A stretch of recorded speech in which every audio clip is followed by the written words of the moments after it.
It's been too long since we've seen that celebration, has it not? Yeah, it has. And just for those of you that say I only make videos after wins, this week that would have been true, technically. But yeah, I mean, I don't like to pile on when the Canadians lose, and I don't always have a lot to say. I know you guys sometimes do, but regardless, whether the Canadians won or lost this one, I swear to you, I was going to make a video. But the Habs win 4-2. And they're right back into the wild card spot, tied with the New York Rangers, no less. But just want to say it's good to see you guys. You know, I get on here when I can. And yeah, so let's talk about this game, shall we? Lately, I've enjoyed starting from the end, sort of back to the beginning. So, I mean, first of all, to seal the deal on this game, Brendan Gallagher, who had his stick like ripped out of his hand by Carter Verhaeghe late in the third period, and like no penalty called, nothing, and Gallagher's yelling at the refs. But Josh Anderson with a huge block shot on Seth Jones at the end of the game. I think it was Seth Jones. And then the puck goes to Gallagher. He makes sure that he lines it up perfectly. And from his own end, he puts the empty netter in for his 19th of the season, Brendan Gallagher. What a bounce back season for Gallagher and Anderson specifically. Those guys have contributed largely. Even Devo's playing great lately. Don't you love it? You know we love it. Especially my nephew. I mean, he won't shut up about the guy. No, really, he won't stop, but it's hilarious and I can't stop him. And then we got to go to our guy, Laine Hutson, a guy that was told by some, at least from the outside armchair GMs. I don't think I necessarily heard any professional broadcasters or reporters saying stuff like this, but they said that the things that Laine Hutson does and did would not work at the NHL level. Well, that clearly was not true, because Laine Hutson, let's just pull it up here, in 73 games played this season, he's played every single game. 5 goals, 54 assists. I'm pretty sure he's passed Cale Makar in terms of assists in his first season in the NHL. I'm pretty sure. But that gives Lainer 59 points in 73 games. You know he's going to get over 60. And it's a huge accomplishment for him. He gets 3 points in this game. The biggest one coming on the winning goal on that pass to Nick Suzuki, where there was 2 chances just before Nick Suzuki's goal. One by Slavkovsky and Cole Caulfield, I'm pretty sure. And on the third try, the Canadians got it right, and Laine Hutson cross ice right in front of the goalmouth to Nick Suzuki, and he buries it to eventually become the winning goal for this game. This is the Canadians' 4th win in a row against the Florida Panthers. The Panthers are still without Matthew Tkachuk and Aaron Ekblad. Yes, so the argument can be had. Would it be the same result? Would it be the same kind of game without these two gamers, frankly, Ekblad and Matthew Tkachuk? Yeah, you better believe they're gamers, but they are going to let these guys heal as much as possible until before the playoffs. Who knows the status of Matthew Tkachuk? He has not been back since the Four Nations tournament. Matthew Tkachuk is one heck of an impact player, though, so you know that it's just still hurting the Florida Panthers not to have him in their lineup. Brad Marchand was in their lineup tonight. The first time the Canadians got to see him in a Panthers uniform. He wasn't crazy effective. He wasn't bad, but, I mean, he wasn't as effective as Matthew Tkachuk is. Or Aaron Ekblad, for that matter. That guy's a huge part of their decor, a huge part of why they won the Stanley Cup last year. He's a leader. He's strong. Seth Jones is coming in and doing a decent job. That was a really good acquisition, getting Seth Jones for the Florida Panthers to really help solidify Florida's decor while waiting for Aaron Ekblad to get healthy here. Speaking of points and career highs, El Capitan, my guy, Nick Suzuki's up on the wall. You know the story. If you don't know it at this point, I'm just not going to repeat it for you. But Nick Suzuki ties his career high in points with 77 points, 3 points in this game, 1 goal, 2 assists, 2 power play assists if you want to be specific. But Nick Suzuki is leading his team despite the bad stretch of games they just had, a 5-game losing streak coming into this game for the Canadians, and they haven't given up. And that's kind of the only thing I really wanted to say was, even after the loss to Philly and Carolina, you got to remain calm.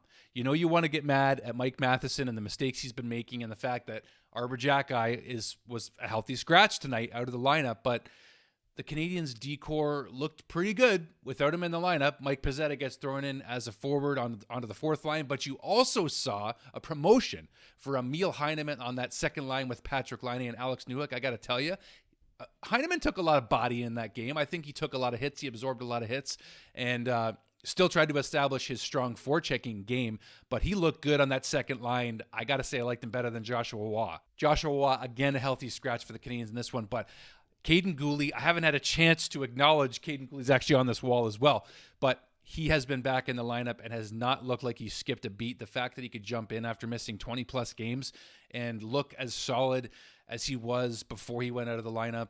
Caden Gooley, I know they made the investment. They've signed the contract with him, but man, we needed him back in this lineup because he is solid in his own end. I think we're going to see more of an offense come from him eventually too, but defensively, we needed him. Shout out to the birthday boy himself. Yes, Uri Slavkovsky getting his 17th goal of the season on the power play on a goal where I think he was trying to pass to Cole Caulfield, but bang, I think, and I think this actually happened earlier in the season too. I'm pretty sure Slav scored another goal just like this from the side of the net, or he just banked it in off the defender, off Seth Jones, I believe it was, and he gets his 17th from Laine and Nick. And happy birthday, 21st birthday to Uri Slavkovsky, the legend himself, the one I said we should always draft. And speaking of this power play getting better, where would the Canadians be this season without Patrik Laine coming back from injury? And he gets his 19th goal of the season. He is still second in the NHL for power play goals scored. He was in his office where he likes to score from, but he's still ripped the top shelf on Bobrovsky, even though Sergei Bobrovsky knew the shot was coming like most teams do. That's Patty Laine's spot in the Ovechkin spot, or the Stamkos spot, or whatever you want to call it. But he still reps it, and it was a great play for Nick Suzuki to keep possession, get it to Laine Hutson. He gets over to Laine, and bang, the Canadians started off the game 1-0. In general, you're seeing better play from Laine personally. I just think with stronger, more consistent line mates. I mean, having Joshua Waugh on his line, I'm not trying to put all the responsibility on other players to help Patrik Laine have better success at 5-on-5, but I think it helps. And I think that Emil Heineman was just a better fit. Alex Newhook's playing well.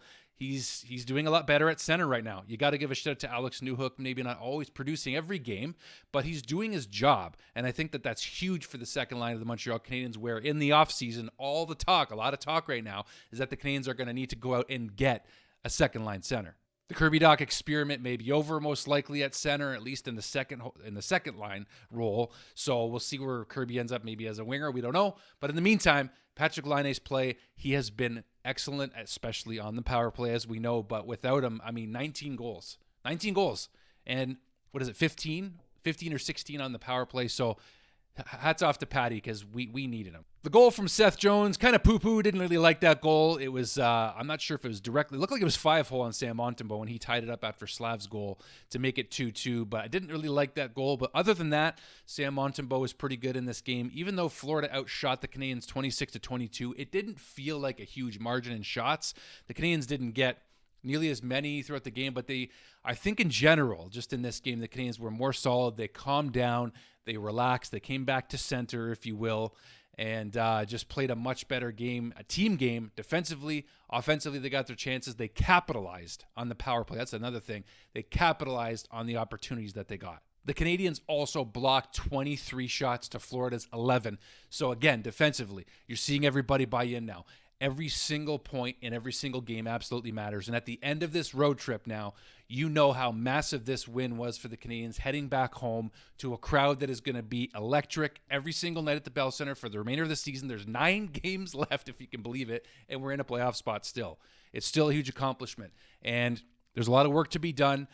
The Rangers are clipping at our heels right now, but the Canadians can sincerely do this. They have to believe it first before anybody else. Even though it was a 5-game winless streak for the Canadians, they did get points against the Islanders and the Colorado Avalanche. You guys saw me do a video after the Colorado game, and that was a big comeback to get that point. So really, it was just a 3-game losing streak if you look at the fact that they, got points in those 2 losses. So you get what I'm saying here, but it doesn't feel like as long of a losing streak because they collected points against the Islanders and the Avalanche, and therefore the Blues, Flyers, and Carolina Hurricanes.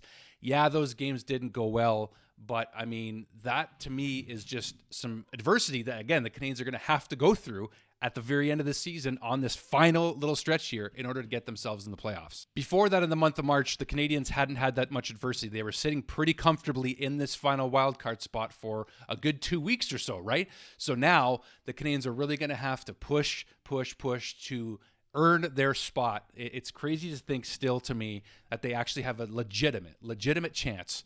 And what do you think about the possibility of a Florida-Montreal first-round matchup? I mean, it'll be very tough, especially if Matthew Tkachuk and Aaron Ekblad get back in the lineup. Yeah, it's going to be a lot tougher. I'm not denying that. And I just think that this would, I don't know, be an interesting, good matchup. There was a bit of jawing at the end of this game. I think it'd be a decent first-round matchup for the Canadiens. I don't care who we play, whether it's Tampa, Toronto, Florida. I just think that the Florida Panthers and the Canadiens, if they make it, it'd be a good matchup. That's what I think. Almost needless to say, this next stretch of games at home for the Canadiens are going to be absolutely huge. And yeah, they've won 4 in a row against the Florida Panthers, but you can't take nothing for granted. They've played really well against them, but they go to the Bell Center back home on Tuesday, Thursday against the Bruins, Saturday against the Flyers, and then right back to back against Nashville on Sunday. So this is a huge week. 4 massive games for the Canadiens, 3 at home. You got to get at least 2 out of 3 games at home this week. No excuses. Just throwing it in here at the end, but I mean, Josh Anderson had a golden opportunity to score 2. He's been playing so much better in general, like I said, this season. But Jake Evans gave him a wide open chance in the slot near the end of this game. He couldn't capitalize, but shout out to Jake Evans. He played better. Pierre Maguire, I listened to him on the Sick podcast a lot. He was saying that since the contract extension for Evans, he hasn't been the same player, and I'd have to agree. So I think that we're seeing better play from him, and I think we need better, stronger play out of the fourth line for sure. So throwing Pez in there, not such a bad idea. I'm wondering how the lineup's going to go the rest of this week. We're going to see how it goes. So you guys let me know your thoughts on this game and the next several games, how massive they are for the Canadiens. Give me your thoughts, whatever they are. Put them down below. Hit like and subscribe. This was a fun one. Thank you guys. Go Habs, go. We'll see you real soon.